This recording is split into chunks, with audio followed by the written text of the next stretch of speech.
Kalau Anda bertanyanya kepada para dokter sealam dunia, khususnya yang ahli kandungan, spesialis kandungan, yang ahli embriologi, silakan nanya, mungkinkah seseorang perempuan dengan cara aseksual, artinya tidak melalui sanggama, tidak melalui pertemuan sperma dengan ovum, lalu terjadi pembuahan. Menurut dugaan saya, dokter semua pasti akan mengatakan tidak mungkin. Ya, shalom bagi kita semua dimanapun kita berada saat ini. Kiranya kita semua tetap berada dalam keadaan sehat dan apapun yang merupakan aktivitas kita sepanjang hari ini, kiranya Tuhan Yesus memberkati. Dan kembali berjumpa lagi di channel kita ini, yaitu Zemayan Yassin. Terima kasih buat teman-teman semua dan juga para sahabat yang sudah mendukung perkembangan channel ini dengan setia. Dan kiranya kita tetap menggunakannya untuk menjadi berkat bagi semua orang. Nah teman-teman, pada video kali ini saya membagikan kepada kita semua penjelasan dari Profesor Kiai Biasakur terkait kelahiran Isa yang lahir secara ajaib yang tidak mungkin bisa dibuktikan secara ilmu pengetahuan. Dan ketika saudara-saudara kita para polemikus khususnya menganggap bahwa Isa itu adalah Yesus, maka harus mereka mengakui bahwa Isa yang mereka anggap Yesus itu adalah benar-benar Tuhan yang datang dari Allah karena lahirnya secara ajaib, dikandung daripada Roh Kudus, itu lahir tanpa hubungan biologis. Mari kita melihat bagaimana penjelasan Profesor Kiai Biasakur. Videonya berikut ini. Yang jadi fokus pertanyaan itu dirasionalitaskan tentang kelahiran Nabi Isa tanpa ayah yang oleh Buya dijelaskan. Itu karena pola hidup yang baik, pola makan yang bagus, dengan kaitan dengan bahwa itu ketentuan dari Allah. Nah ini untuk disambungkannya itu bisa enggak gitu? Kalau Anda bertanyanya kepada para dokter sealam dunia, khususnya yang ahli kandungan, spesialis kandungan, yang ahli embriologi, silakan nanya, mungkinkah seseorang perempuan dengan cara aseksual, artinya tidak melalui sanggama, tidak melalui pertemuan sperma dengan ovum, lalu terjadi pembuahan. Menurut dugaan saya, dokter semua pasti akan mengatakan tidak mungkin. Ini ilmu, ya kan gitu. Nah, saya dari mana saya bisa meyakini itu benar terjadi? Karena saya menanyakannya bukan sama dokter, tapi saya nanya sama Allah. Bahwa Allah itu innama amruhu idza arada syai'an an yaqula lahu. Apalagi itu membuat anak dari ibu yang tanpa kawin, membuat manusia tanpa ibu, tanpa anak juga bisa. Tanpa suami, tanpa istri, tanpa bapak, tanpa ibu juga ada. Ya kan? Dan lalu menghidupkan kembali yang sudah jadi tanah pun juga bisa.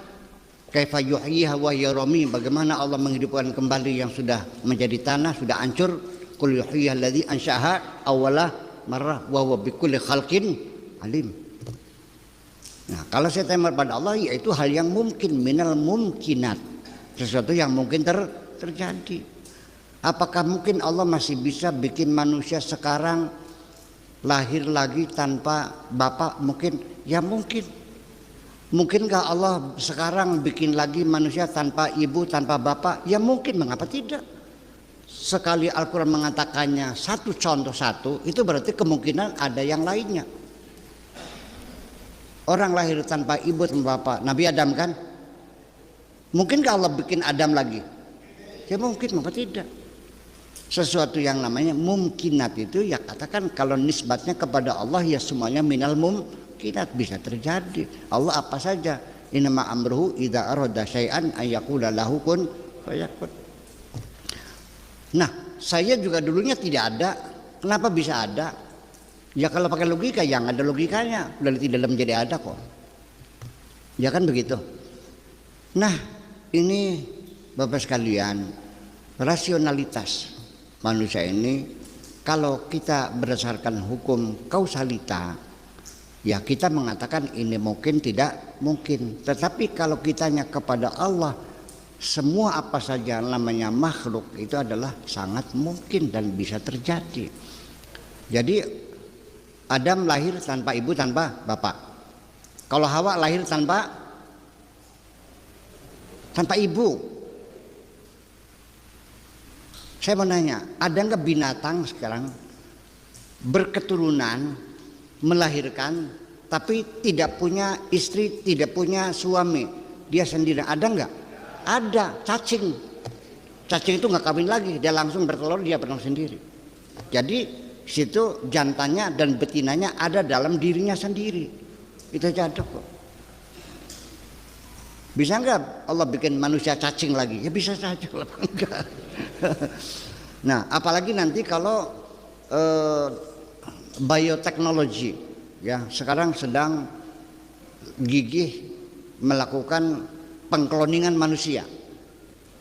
Jadi dari deoksiribonukleik asid itu langsung dimasukkan ke inti sel, lalu jadi manusia tanpa ibu, tanpa bapak, dan mewarisi sifat-sifat dari DNA-nya itu sendiri. Kalau bapaknya musisi, anaknya bisa jadi musisi, ada bakat musisinya. Hidungnya juga sama dengan bapaknya. Dan itu namanya DNA, itu tidak mesti harus diambil dari orang-orang yang masih hidup. Sudah mati pun bisa.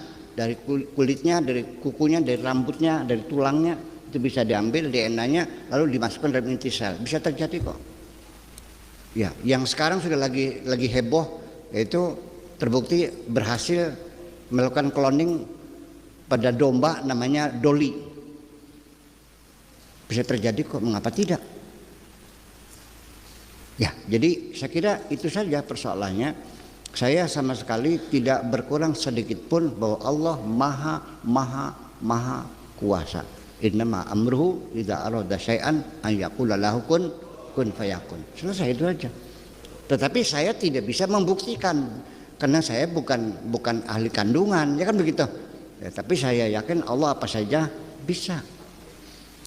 Nih, kalau hukum kausalita, orang kalau nganggur saja bisa kaya enggak? Kalau ya enggak.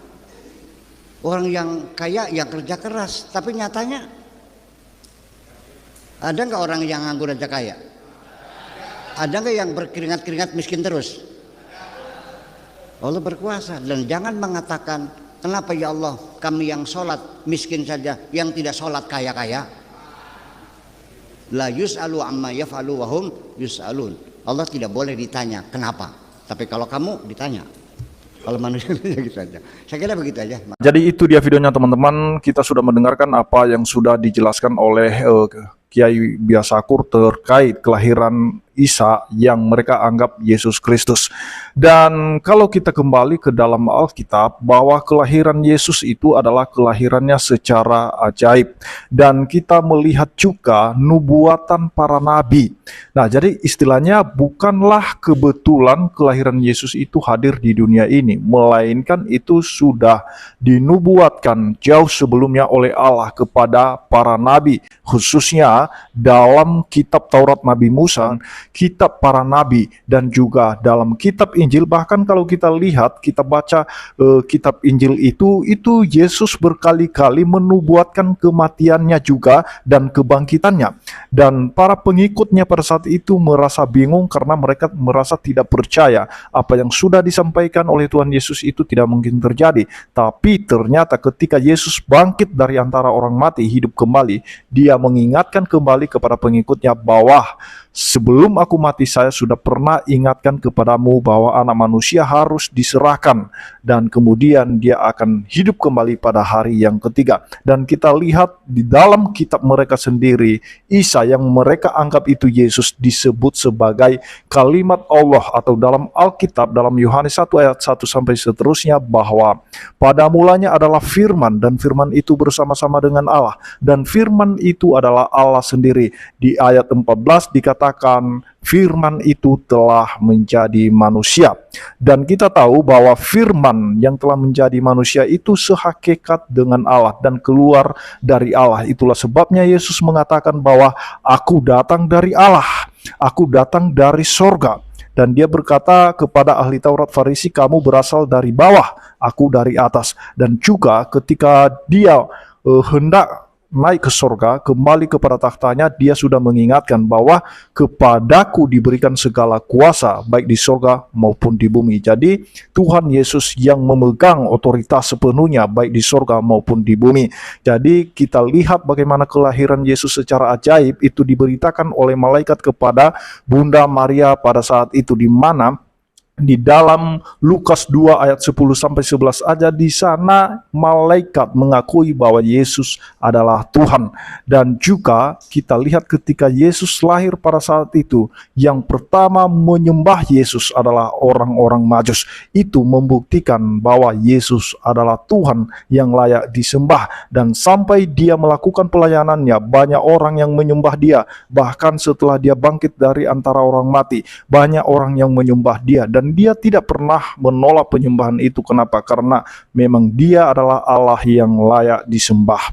Dan itulah janjinya kepada para pengikutnya, bahwa barang siapa yang percaya pada penebusan Kristus, dia pasti diselamatkan. Sudah memberitahukan kepada murid-muridnya bahwa dia akan menyerahkan nyawanya untuk menjadi tebusan bagi banyak orang. Jadi mari kita lebih membuka hati pikiran bahwa cara Allah atau tujuan Allah mengirim firman-Nya jadi manusia, yaitu untuk menggantikan manusia dari hukuman dosa. Itulah sebabnya Paulus menulis dalam suratnya bahwa dia, Yesus yang tidak mengenal dosa, telah dibuatnya menjadi berdosa supaya di dalam dia, di dalam Yesus, kita dibenarkan oleh Allah. Jadi melalui pengorbanan Kristus di atas kayu salib, kita dibenarkan oleh Allah apabila kita percaya dalam hati dan mengaku dengan mulut bahwa Yesus telah mati bagi dosa-dosa kita dan telah hidup kembali.